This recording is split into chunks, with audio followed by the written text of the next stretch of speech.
मैंने पार्लियामेंट में कहा कि मैं औरंगजेब और मोहम्मद अली जिन्ना का तर्जुमान नहीं हूं, मैं भारत के संविधान की बात करता हूं और उसके दरमियान में रहकर अपने हक की मनवाने की बात करता हूं।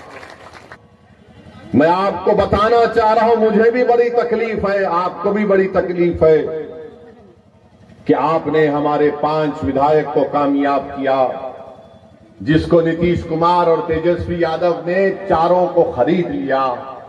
क्यों खरीदा उनको? क्योंकि वो नहीं चाहते थे कि कोचा दामन हो या सीमांचल की सरजमीन हो, यहां पर तुम्हारी आवाज उठे। वो कभी भी इस आवाज को बर्दाश्त नहीं करेंगे। हां, यादवों की आवाज को बर्दाश्त किया जाएगा, कुर्मियों की आवाज को बर्दाश्त किया जाएगा, भूमिहार की आवाज को बर्दाश्त किया जाएगा, ब्राह्मणों की आवाज को बर्दाश्त किया जाएगा, अपर कास्ट की आवाज को बर्दाश्त किया जाएगा, मगर पूरे बिहार में और खासतौर से सीमांचल में किसी एक आवाज को कभी बर्दाश्त नहीं किया जाएगा। वो आवाज होगी अख्तरुल ईमान की। बेईमानों की आवाज को सुना जाएगा, मगर अख्तरुल ईमान की आवाज को नहीं सुना जाएगा। जो अपना जमीर बेचने के लिए तैयार हो जाएंगे, उनको अपना रखीब बनाया जाएगा, मगर जो कहेगा कि मैं अपने गिरेबान के तार बेचने के लिए तैयार नहीं हूं, मैं सीमांचल के गरीब और मजलूमों के इंसाफ की लड़ाई लड़ता रहूंगा, तो उस आवाज को बर्दाश्त नहीं किया जाएगा। जो गरीबों और मजलूमों की हक की आवाज, उनके हक की आवाज को उठाएगा, उसको बर्दाश्त नहीं किया जाएगा। किसकी आवाज को बर्दाश्त किया जाएगा?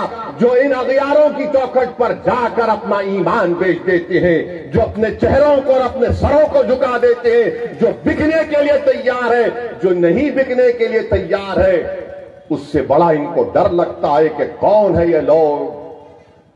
आज आपने देख लिया कि हमारे 4 विधायकों को इन्होंने खरीद लिया, इन बेईमानों को। मगर मैंने कहा था कि तेजस्वी, अल्लाह का इंसाफ जरूर होकर रहेगा। तुमने हमारे 4 को खरीदा, अल्लाह ने तुम्हारे को इख्तिदार की कुर्सी से निकाल कर फेंक दिया। और याद रखो, लालू यादव और तेजस्वी यादव, तुम जितने नंबर एमएलए के लाए हो ना, आप जिंदगी में कभी इंशाअल्लाह उतना नंबर नहीं लाओगे। तुम नहीं लाओगे, क्योंकि तुम धोखे की सियासत करते हो। तुम में, मोदी में, नीतीश कुमार में कोई फर्क नहीं। मोदी, तेजस्वी और नीतीश कुमार एक है, इनकी सोच एक है, इनके काम करने का तरीका भी एक है। जैसा कोई पिक्चर में आप देखते हैं कि डबल रोल, अब तो ट्रिपल रोल हो रहा है। 3 मिलकर एक ही आवाज में बोलते हैं, और वो आवाज क्या है कि सीमांचल से कोई तुम्हारी आवाज ना उठे, अख्तरुल ईमान की आवाज ना उठे। हां, बेईमानों को बर्दाश्त किया जाएगा। मेरे भाई, बताइए आप कैसे इंसाफ होगा फिर? भारत की राजनीति में कानून कहां बनाए जाते हैं? कानून बनाए जाते हैं विधानसभा में या फिर भारत की सबसे बड़ी पंचायत लोकसभा में। अगर वहां पर तुम्हारी आवाज नहीं होगी तो कौन होगा? आज आपने देखा कि लोकसभा के इस आखिरी सेशन में मैंने पार्लियामेंट में उठकर कहा, अगर आप मेरी बात से मुत्तफिक हैं तो मेरी बात बोलने के बाद आप नारा लगाकर बता दीजिए कि सच है या नहीं। मैंने कहा था कि भारत में आज जो मुसलमान है वो अपने आप को इस तरह महसूस करता है जिस जमाने में हिटलर की हुकूमत थी, उस जमाने में यहूदी अपने आप को गैर महफूज समझते हैं। बताओ, क्या मैंने झूठ कहा या सच कहा? बताओ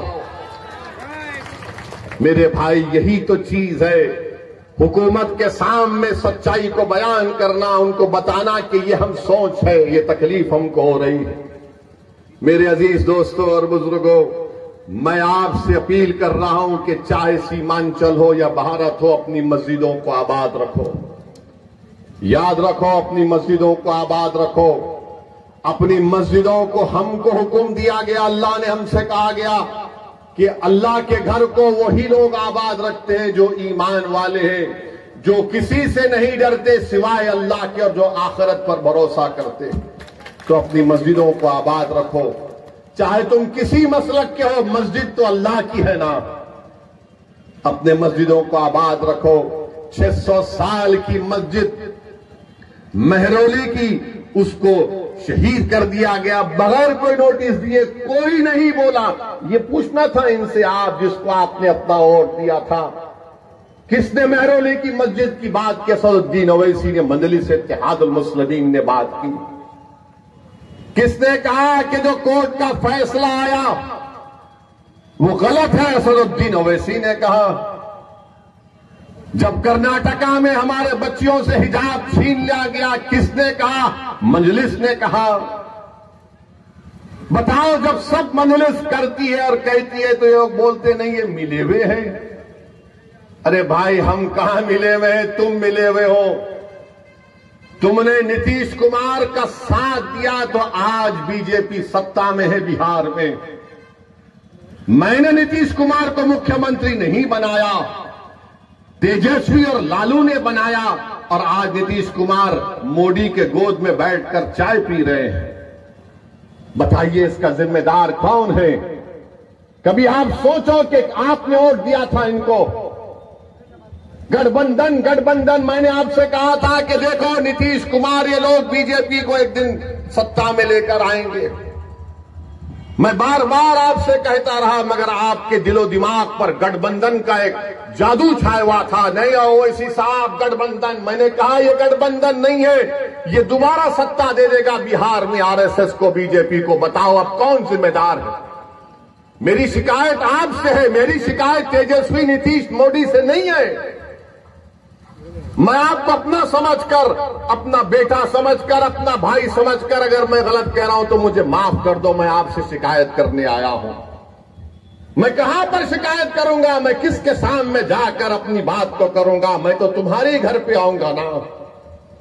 तुम्हारा घर मेरा घर है, तुम्हारा घर अकेला तुम्हारा घर नहीं है। इसलिए मैं बड़े फक्र से कहता हूं कि सीमांचल का हर घर असदुद्दीन ओवैसी का घर है। सीमांचल के हर नौजवानों के ख्वाब को पूरा करना अख्तरुल ईमान हमारी जिम्मेदारी है। इसीलिए मैं अपनी शिकायत तुम्हारे सामने रख रहा हूं। सोचो अपनी इन बातों को। अगर इसमें सच्चाई है तो हमारा साथ दो, अगर तुम समझते हो ये झूठ बोल रहा है तो ठीक है। मैं जो कुछ कह रहा हूं मेरा रब जानता है कि मेरी नीयत क्या है। अरे हम इलेक्शन लड़ते हैं तो वोट काटने के लिए लड़ते हैं।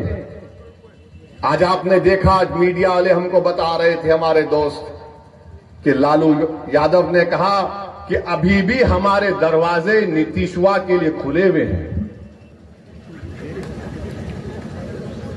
लालू ने कहा कि नीतीश के लिए हमारे दरवाजे खुले। लालू जी, पूरा घर ही दे दीजिए, नीतीश को बचा क्या है अब?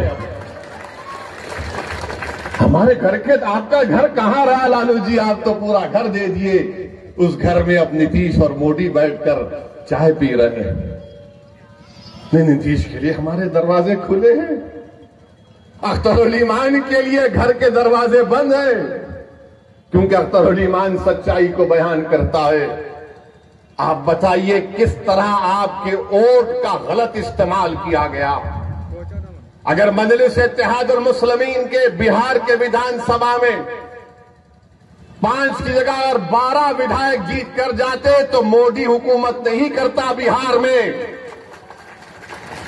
अब के बार वो गलती मत करिए, 10 से 12 विधायक हमारे कामयाब करिए। पल्ला आपके साथ होगा। आप जिसको बोलेंगे मुख्यमंत्री रहेगा, जिसको आप बनाना चाहेंगे वो बनाएगा। मगर आपने बरसों इनका साथ दिया। अरे कितने साल, कितने 12-14 साल राजद की सरकार, अख्तर भाई 15 साल,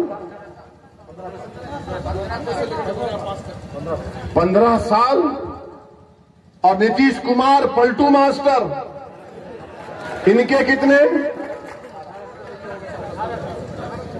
17 साल, 15 और 17 मिला दीजिए 27 साल। अब 32 साल हो गए। माफ करना, बिहारी मैच में अच्छा होता है। 32 साल हो गए। 32 साल में तो 2-2 नस्ल तैयार हो जाती है, और बिहार में तो बच्चे जल्दी पैदा हो जाते हैं। ये बीजेपी वाले बोलते हैं 32 साल हो गए, उसके बावजूद भी हमारे जो सफों में जो ये लोग कमजोर लोग बैठे हुए हैं, जो अपना ईमान बेचकर बैठे, अरे 32 साल ही तो हुए ना, 100 साल क्या हुए? 32 साल में कितने घर बर्बाद हो गए, 32 साल में सीमांचल में कितनी जमीन कट गई, 32 साल में कितने किसान बर्बाद हो गए सीमांचल में। मगर हमारे दिमागों में बात बैठी हुई है, नहीं भाई सेकुलरिज्म को जिंदा रखना है, सेकुलरिज्म को तुम नहीं जिंदा रख सकते। ये सेकुलरिज्म को जिंदा रखने की बात हो रही है। सेकुलरिज्म जिंदा उस वक्त रहेगा जब तमाम लोग अपने आप को महफूज समझेंगे, चाहे दलित हो, मुसलमान हो, आदिवासी हो।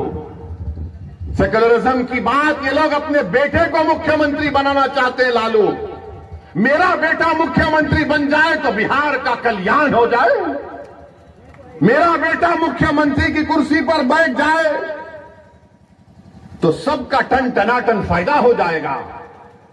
मेरे भाई, ये कब तक खानदान और पानदान की राजनीति चलती रहेगी, ये आपको फैसला करना है। अख्तरुल ईमान का आपने हमेशा साथ किया।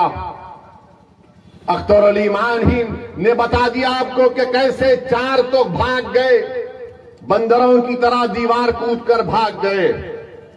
मैं उन 4 को कह रहा हूं कि आओ निकल कर आओ सीमांचल की सरजमीन पर और बोलो ओवैसी के बारे में, तुम में दम है तो बताओ आके तुम लोग। और हद तो ये हो गई, यहां के जो विधायक हैं, यहां के जिसको आप और हमने उनके लिए बड़ी मेहनत की, आपने क्या क्या किया अल्लाह ही जानते। वो क्या किए, तेजस्वी से दौलत लिए दुबई में होटल खोले, दुबई में होटल खोले।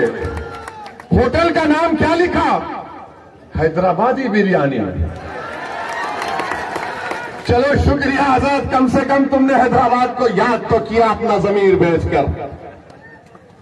अब बताइए आप ये कैसे लोग हैं। मगर हमारी तारीख गवाह है, करबला के मैदान में इमाम हुसैन को शहीद करने वाले गैर नहीं थे, मुसलमान थे।